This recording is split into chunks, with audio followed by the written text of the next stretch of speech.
Hey besties, so remember when everyone was absolutely losing their minds over Prime? Kids were legit paying $100 for bottles on eBay and treating them like collector's items. Well, fast forward to now, and those same bottles are literally rotting in clearance bins for less than bottled water.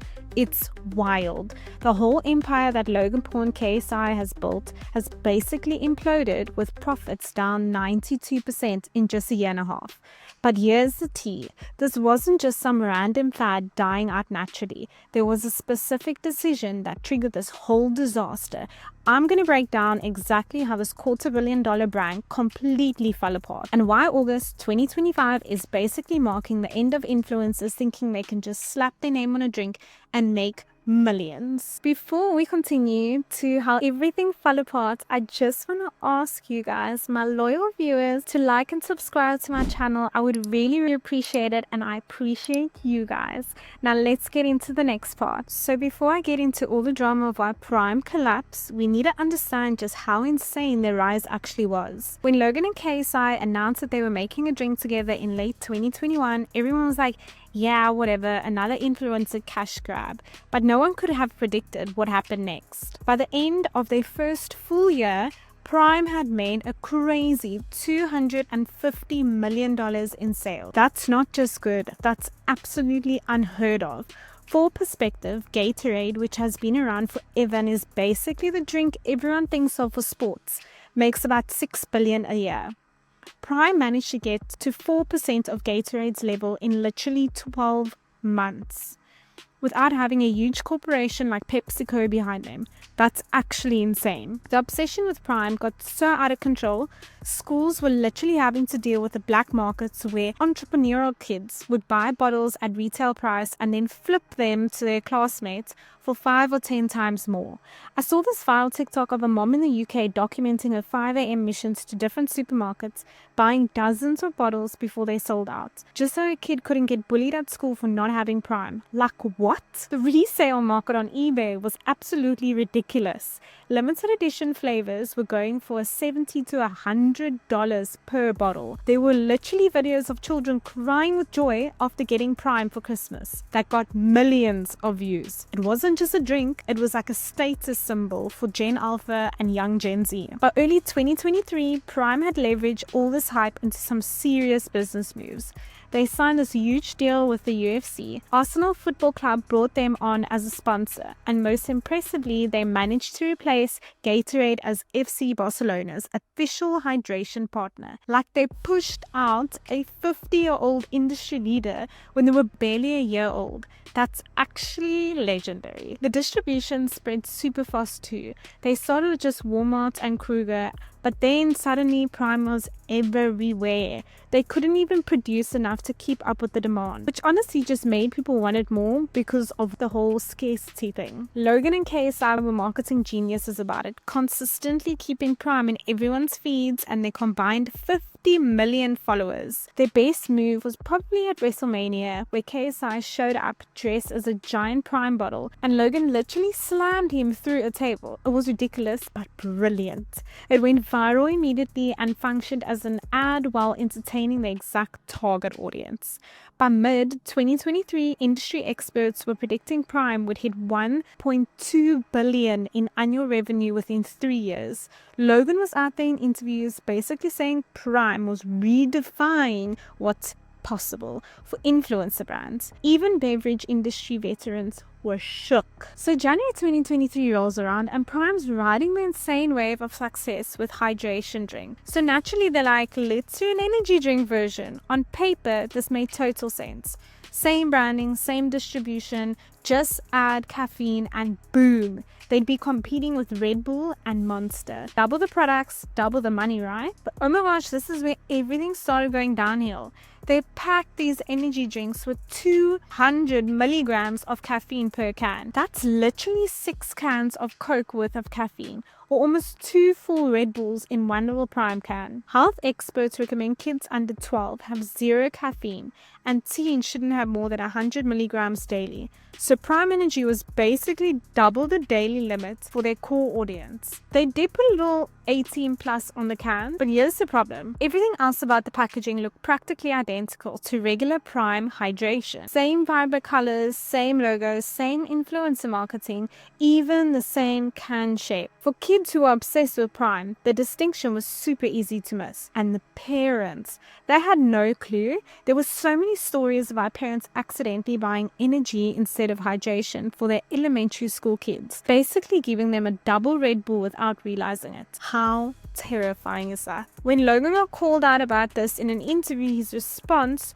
was so tone deaf. He was like, well, it says 18 plus on the label and we have the same caffeine as other energy drinks. He completely missed the point that the virtually identical branding between the products was an actual problem. Like, technically following regulations isn't the same as being responsible for your young fans. Someone who worked in the beverage industry later spilled the tea that they created brand confusion by design. Energy drinks basically piggybacked off all the hype and kid appeal of regular Prime, while having the age restriction they knew stores wouldn't actually enforce. They were trying to have it both ways. Later, when lawsuits started happening, internal emails leaked showing Prime executives actually knew that this was a problem. One of their marketing directors had written, quotation marks, "Parents are confused about which version is which. Should we make the packaging more distinct? Question mark." But that suggestion got shut down because they wanted to keep everything looking the same. By summer 2023, things had started getting super messy with regulators. Chuck Schumer, yes, the actual Senate Majority Leader, publicly called on the FDA to investigate Prime Energy. Like, when was the last time a senator specifically called out an influencer beverage? Never. This was just the beginning of Prime's government problem. Literally, countries around the world started coming after them. Canada straight up said Prime Energy shouldn't be sold there because the caffeine was over their legal limits. They started pulling it off the shelves in multiple provinces. Australia was even more intense. 5 different states banned Prime from schools entirely.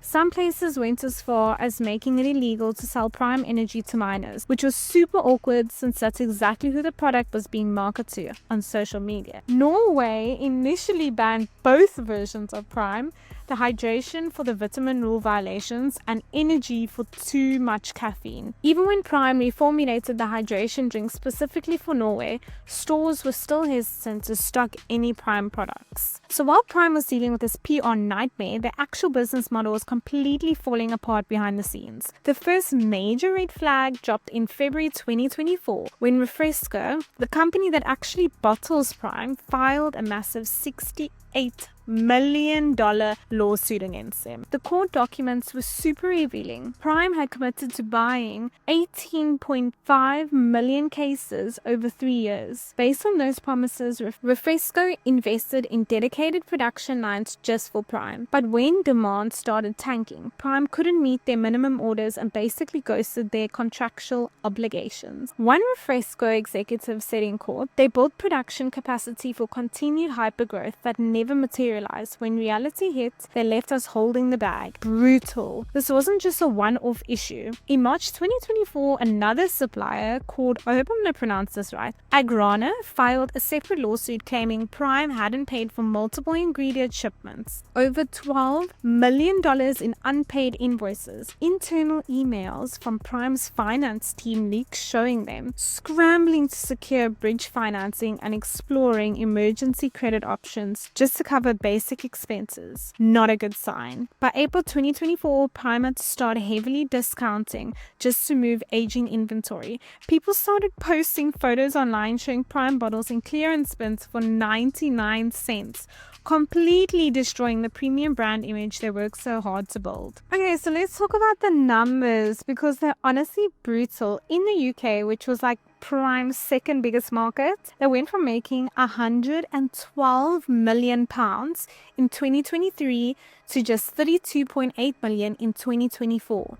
That's a 71% drop. Like, imagine your paycheck suddenly being less than a third of what it used to be. Complete disaster. But wait, it gets worse. their profits absolutely went down. They went from 4.3 million in profit to just £312,000. That's a 92% collapse. I'm not even a business girly and I know that's catastrophic. The US market was just as messy. Sales dropped about 40% by mid-2024 and then dropped another 32% in early 2025. The spiral was real. I watched this investor call in July where Logan finally had to admit they messed up. He was like, we made some fundamental missteps in our growth strategy, which is corporate speak for we totally screwed up this one. Then they cut 60% of their employees and closed 2 of their 3 offices. Like, yikes. The most embarrassing part, Walmart cut Prime shelf space by 70%. Like, they literally took away most of Prime's real estate in the store. And Target buyer was quoted saying Prime went from can't keep it in stock to can't move it fast enough in just 18 months. The humiliation. So by early 2025, Prime was basically dealing with the business equivalent of Mercury retrograde. Everything was going wrong at the same time. First, the FDA came for them with these new rules specifically targeting influencer drinks. They were basically like, you need to completely change how you market and differentiate your products, which could cost Prime millions. They definitely didn't have anymore. So what can we actually learn from this whole Prime disaster? Like, a lot actually.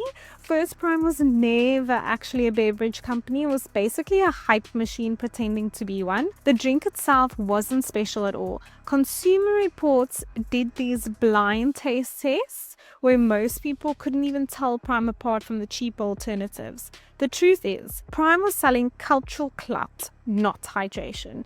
And when the clout died, there was nothing left. There's also a lesson about trust with young audiences. Gen Z will forgive a lot of things, but endangering kids isn't one of them. Once parents felt like Prime was exploiting their kids' trust with that energy drink situation, the damage was done. It's kind of poetic how the social media that built Prime also destroyed it. Those viral videos of Prime being in the clearance bins spread out just as fast as the original hype videos did. The algorithm giveth, the algorithm taketh away, you know? But the biggest lesson is probably about the math of hype. What made Prime cool initially was its scarcity and status, but to justify all the business investments they needed to sell massive volumes, which completely killed the scarcity and status. It's literally impossible to be both exclusive and mass market at the same time. So as we look at these clearance bin photos of Prime selling for literal pennies, I think we've come full circle on the whole saga. Bottles that were once selling for $100 on eBay are now being ignored at 31 cents. The market was basically given Prime the ultimate unfollow. But this isn't just about Prime, it's about the whole first generation of influencer products that were built on hype rather than quality. Prime is basically the biggest example of the reality check that was bound to happen. I saw Logan recently on a podcast where he tried to frame it positively, saying, we built something incredible, but maybe we moved too fast. There are lessons here for everyone in the creator economy, and honestly, he's not wrong about the lessons part.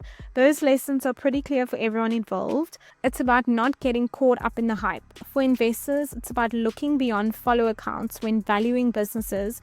And for creators trying to launch products, it's about understanding that your name might get people to try something once, but the product itself needs to be good enough for them to come back. What's next for Logan and KSI? Who knows? They both have massive audiences and will probably launch new things. But Prime's legacy is now locked in, not as the revolutionary brand they wanted it to be, but as a cautionary tale about how quickly 92% of your business can disappear when the hype fades and reality hits. As clearance bins don't lie. And in 2025, that might be Prime's final contribution, showing us all the real difference between influence and substance when you're trying to build an actual lasting brand.